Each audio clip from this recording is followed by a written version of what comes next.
The ODD student. Oppositional defiant disorder is characterized by the DSM as an anger-guided disobedience toward authority figures. In order to be diagnosed with this disorder, you have to at least display 4 out of the 8 characteristics in the DSM.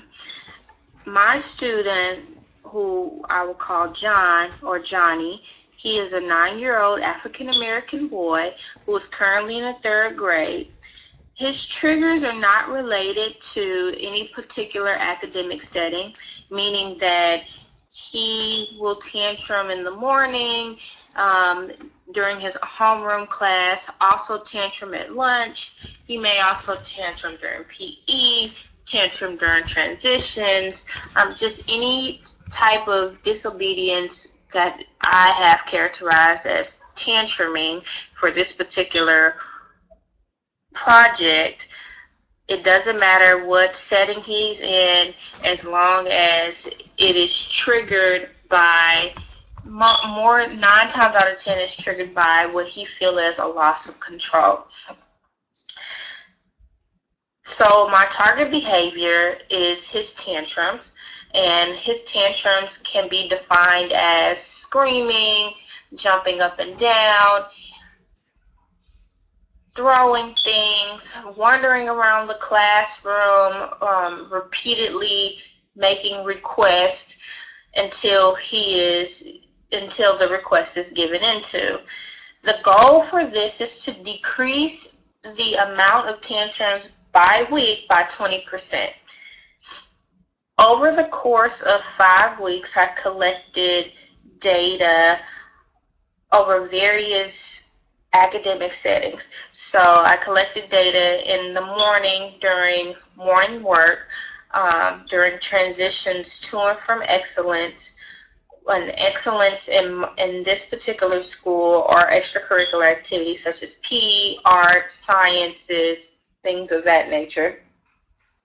Lunch and STEM class. So not everyone in 3rd grade goes to STEM, but STEM, of course, is science, technology, and engineering class, and he's one of the students who receives this additional support for science and math. If you notice, there are blue, black, and white boxes. The blue boxes are when behavior did not occur, so there was no tantruming at all. And the black boxes denote when the behavior did occur, the targeted behavior did occur, and the white boxes, no data was collected for tantruming on that day. For John, after several times, after knowing this child and getting to know how he interacts and how the teachers interact with him, I was kind of torn on interventions, because for him in particular, I feel that the intervention should be highly teacher motivated, meaning that the teacher needs to make some adjustments on how they interact with him in order to defuse situations from happening. However, after consultating with a licensed specialist in school psychology, we decided to focus on his behavior, particularly because my target behavior was him tantruming. However, I did throw in a intervention that is teacher focused. So for the first intervention, I think that it would be beneficial to start him off at a very basic step and to teach him feelings. So how to explain how he is feeling about different things that is creating this aggravation inside of him and creating this loss of power and loss of control. And if he is able to share how he feels about this, it may help to decrease the instances of him acting out as a result of these feelings. However, this student is extremely stubborn, like most students with this disorder, and he is extremely unaware of his feelings and how others feel and how it relates to the outcome. So that leads me to him developing a sense of awareness. We need to be able to teach him how to understand what's going on in his environment and how how is he creating these different things within his environment that are causing these reactions to occur. One con that I feel with teaching feelings and with awareness, and they kind of go hand in hand, is that he may be unwilling to even go there, especially if he is at a point where he is acting out and he is tantruming. He definitely will not hear anything until he gets his way.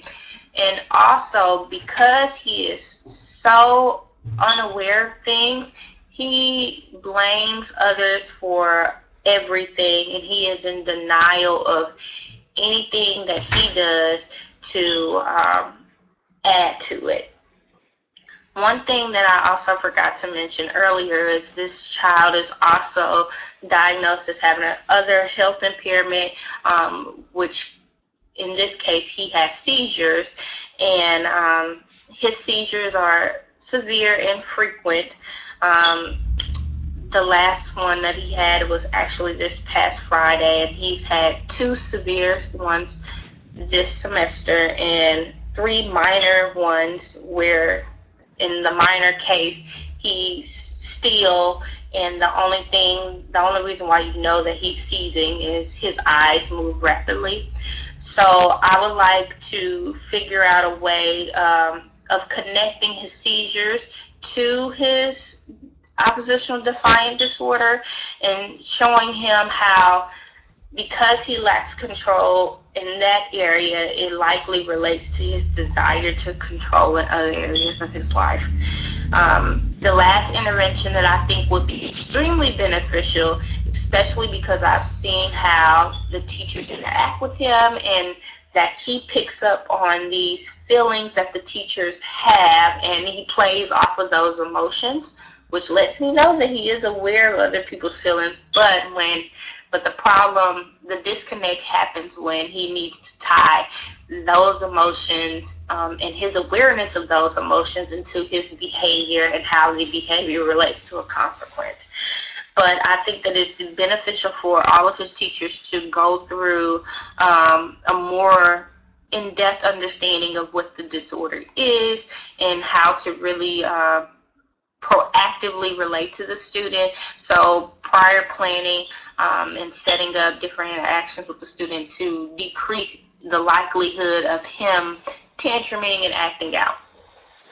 A con of this for this particular set of teachers, I do not think that this will be a con going into the future, so his next set of teachers or a new teacher encounter, is that these teachers have already developed an idea about the student, and I find that it may be difficult to persuade them otherwise.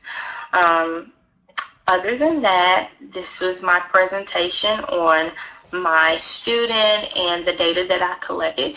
If you have any questions, feel free to put it in the discussion on the discussion board, or you can email me or anything of that nature. Thank you for listening, and I hope you guys have a wonderful remaining semester and next semester for those of you who will be in school next semester.